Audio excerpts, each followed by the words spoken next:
لتطوير التعاون الثنائي الاقتصادي والعسكري إلى مستويات غير مسبوقة.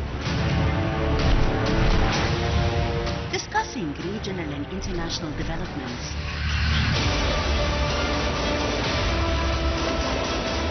Solid and strong relations on the path of partnership and development.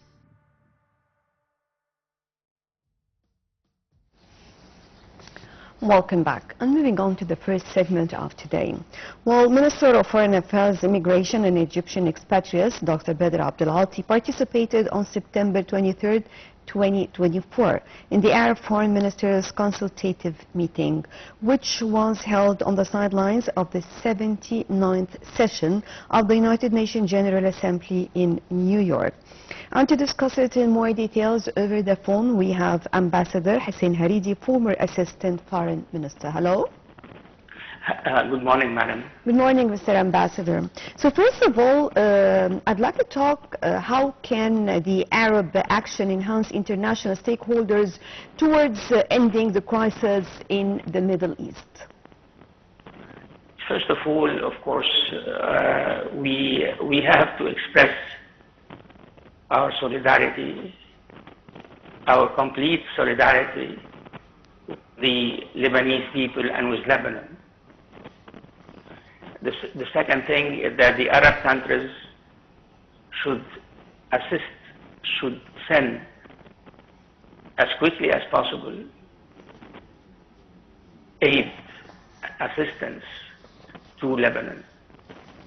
The number of displaced Lebanese in the last 3 days has reached almost 500,000 people, 500,000 Lebanese. They left their homes just without taking any of their personal belongings. There are the sick that need medical care, and children, and the women, pregnant women. And so this is the second thing. The third thing is that,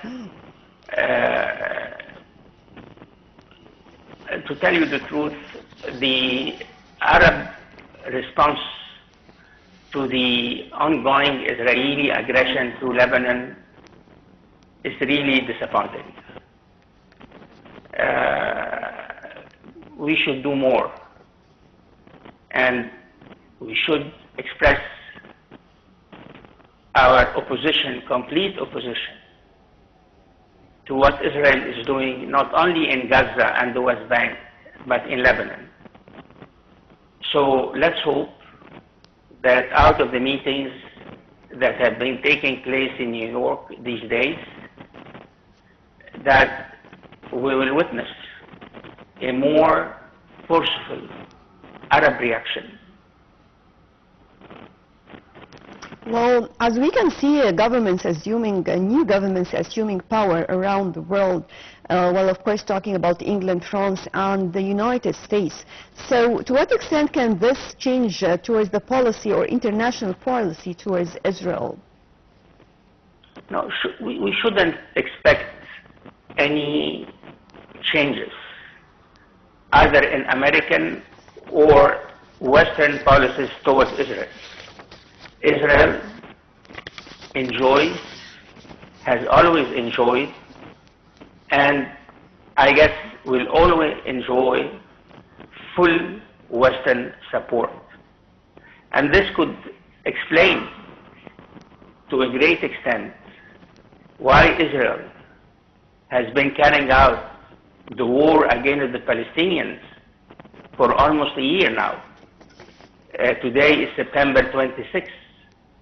After 2 weeks, it will be the first anniversary of the October 7th, 2023 attacks in southern Israel, and the Israeli retaliation and the Israeli war against the Palestinians in the West Bank and in Gaza, and the Western arms and ammunition have kept going to Israel, and we should stop saying that the West should do that, because the West wouldn't do that. The West is responsible for the creation of Israel. The West has a moral responsibility to solve the Palestinian question, because the West is the party responsible of dispossessing the Palestinians of their own homeland. And this has been going on from 1948 till today. And I don't see any changes coming soon as far as Western positions vis-à-vis Israel are concerned. Well, how to mobilize the international support for the legitimate rights of the Palestinian people? Well,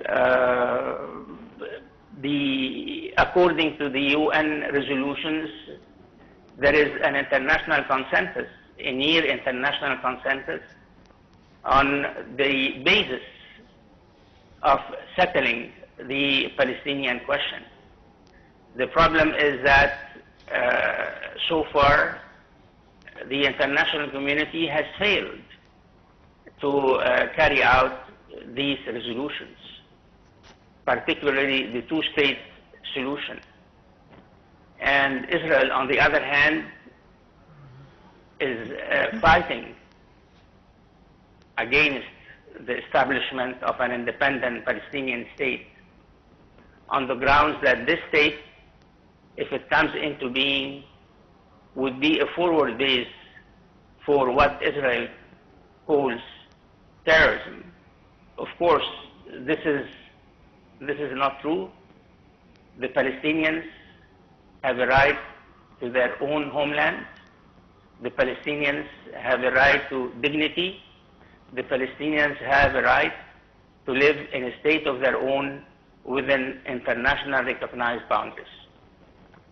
So, can you anticipate the effect of Egyptian action, with regional and international partners towards expanding recognitions of the Palestinian state?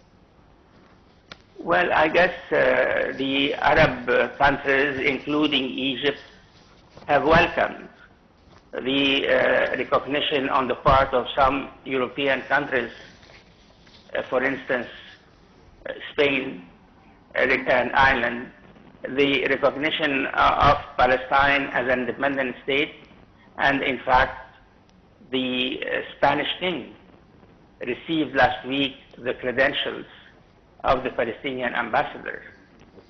Of course, we encourage that, we supported that, we welcome that, and I would expect that in discussions and contacts between the Arab countries and European countries, that of course we push for a recognition of Palestine.